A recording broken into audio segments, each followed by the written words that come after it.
What's up? Got some numbers written on the board today, and today we'll go over kind of a chill, relaxing lesson. Nothing too strict, not even really about calculus, just about some good math tricks that will help us as we go down the road, right? Now, if you've never seen this arrangement of numbers I have up here, it's called Pascal's triangle, right? Great mathematician came up with an algorithm to help us well, really with a lot of things, but mainly with polynomial expansions, right?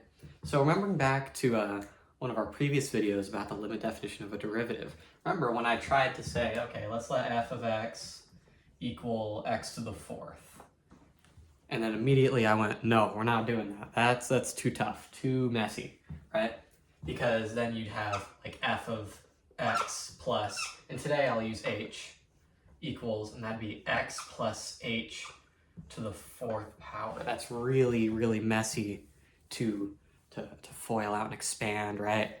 And so we're going to use this little kind of pyramid, this triangle, to help us make that a little bit easier, right?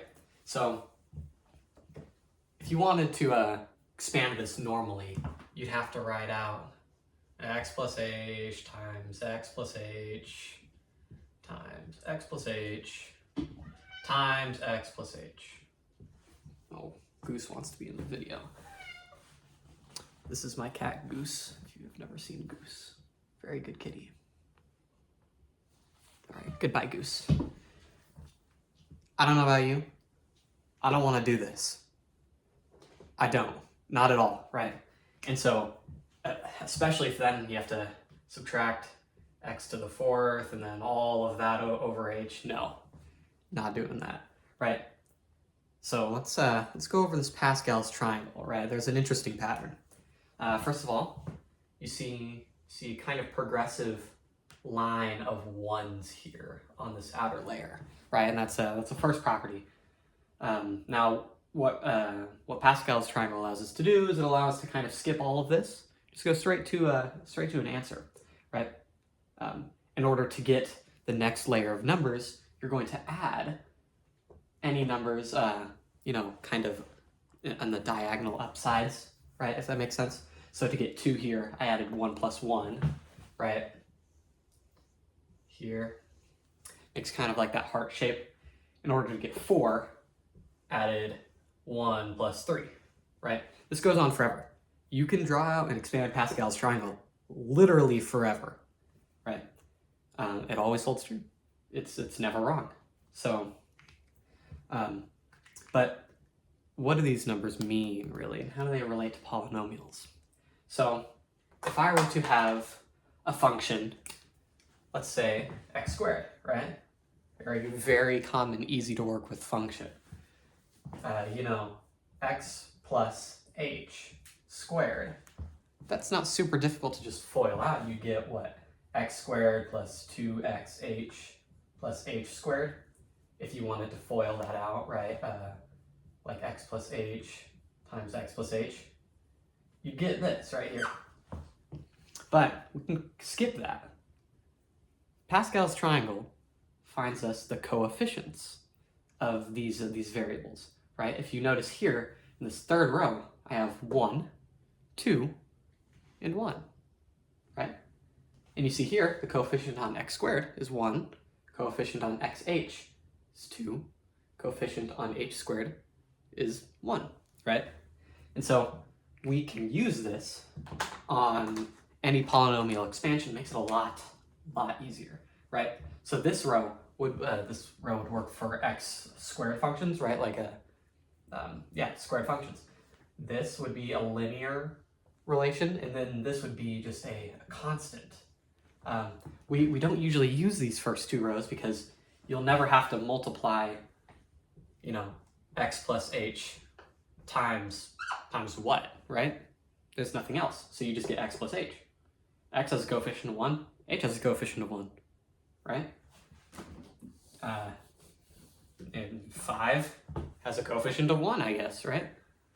So we'll never really use those first 2 rows, but all the way down here we can, right? X cubed, the pattern goes on. x to the fourth, right? And that's the one we'll be talking about today, right? So have these numbers, 1, 4, 6, 4, and 1, right? So here, and I'll erase all of this. This was part of our limit definition of a derivative if we were to fully expand that out, right? And I believe I mentioned Pascal's triangle because I don't want to do this. I'd rather use Pascal's triangle. So I know, just from looking at this, knowing that it's a function raised to the fourth power, it's going to be 1 times something plus 4 times something plus 6 times something. I'll go on to the next right here. Plus 4 times something plus 1 times something. Right now we have to figure out what all those somethings are. A pattern you'll notice for all these polynomial functions is that the first and the last terms will always be one single variable, no combination, right? You have, this should be x to the fourth. This last one should be h to the fourth, right? You can see that in our squared function up here, right? X squared and then h squared, right? And then Pascal's triangle and polynomial expansions, everything kind of like converges on this middle, right? We have 3 terms left. The biggest one is 6, or the biggest coefficient is 6, right? Now you kind of go in the middle. That's going to be the term where the degrees on both of your variables will be equal, right? And now I'll kind of solve all this, like show kind of how that works. First, I'll just look at this individual, these first 2 parenthesis quantities, right? And I'll multiply those, and then you'll see that all of this works, right? That would get you x squared plus 2xh plus h squared, right? Put that in parentheses. Now we're multiplying that by x plus h again times x plus h.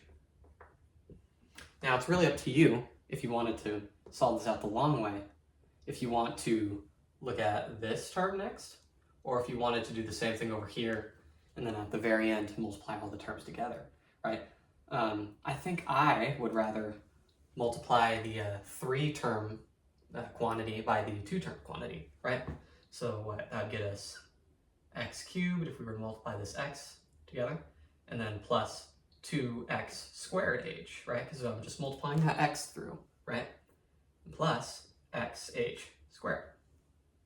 Now multiply the h through, plus x squared h plus 2x h squared plus h cubed. Now that's really messy already. Look at all that. And we still have to multiply that by x plus h. Still. We have an entire another row. Here, I'll bring the camera over to show you all of that. Look at all of that math. Nobody wants to do that, right? But I'm going to do it because I want to show you guys this example and show you how Pascal's triangle can help you find this shortcut, right? Now, multiplying x through again, we get, I'll draw it all the way down here. X to the fourth, which, as you see, that's our first term right there, and it's multiplied by 1, right? So you see this is already kind of working.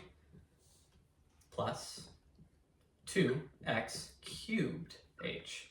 You'll start to notice a pattern here. Plus x squared, right? Now I'm on this term. H squared plus x cubed h plus 2x squared h squared plus 3h squared, right? Oh, my bad. I forgot to multiply that through. 3x h squared, right? Oh, that's a cubed, isn't it? I'm making a ton of mistakes today, right? And now, we just got started. We have to multiply that h through. Let me double check to make sure I did all this right. See why nobody wants to do this ever? It's really, really tough, really difficult. Last time, promise. We have that x cubed h plus 2x squared h squared plus going to run off the board here, aren't I? X h cubed plus x squared h squared, oh, squared, not cubed, plus 2xh squared plus h to the fourth power, right? Oh, wow. That took the entire board. I'll show you that whole thing. Look at all of that. Wow. Okay. Now we just have to combine our terms. We already see our x to the fourth term. We already see our h to the fourth term. But all of the rest of this simplifies.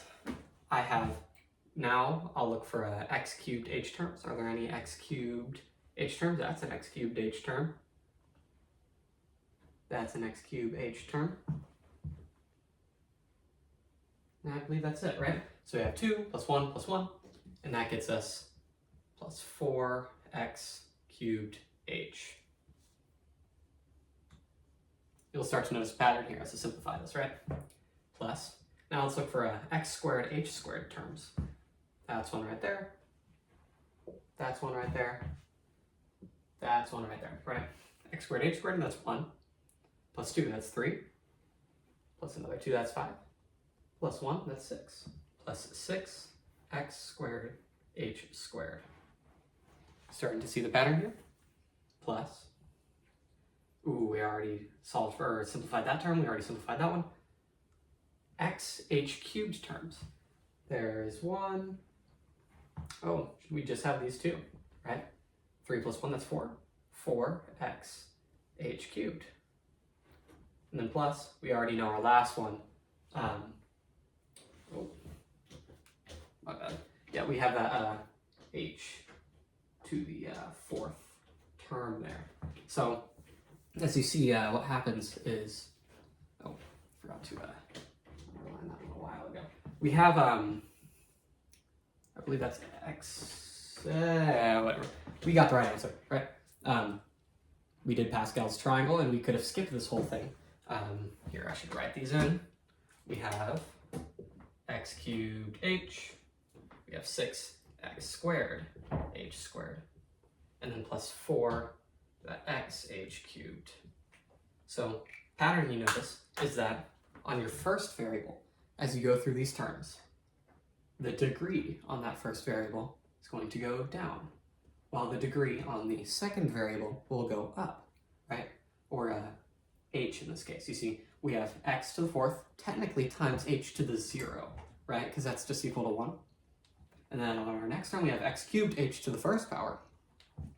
Third term, we have x squared h squared, right? They're equal.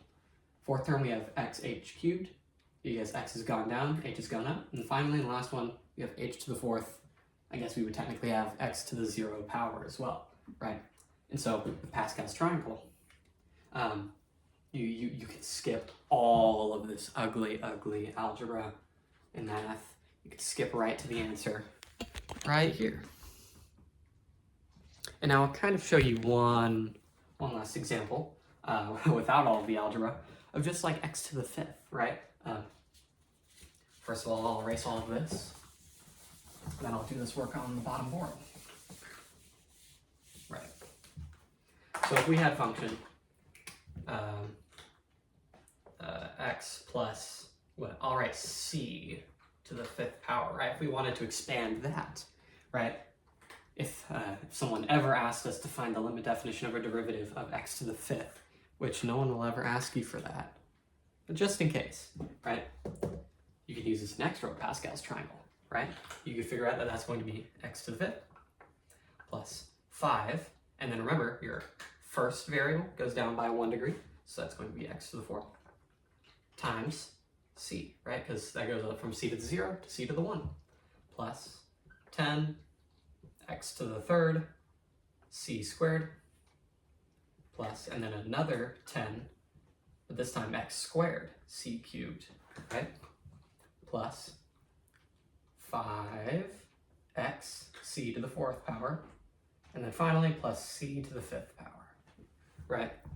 And that'd be your whole polynomial expansion for x to the 5th. if you were to do the limit definition of a derivative with that, right? And so you can go on with Pascal's triangle forever, and all of these expansions work for polynomial functions, right? Like, for example, this next row, right? You'd always have a 1 on the outside. Then you add these two together, right? 1 and 5 to get 6, 15, 20, 15, and then 6 again, yeah, and then 1, right? So thank you for joining me today, class. Hope you enjoyed. Yeah, hope you find good use of Pascal's triangle. Goodbye, class.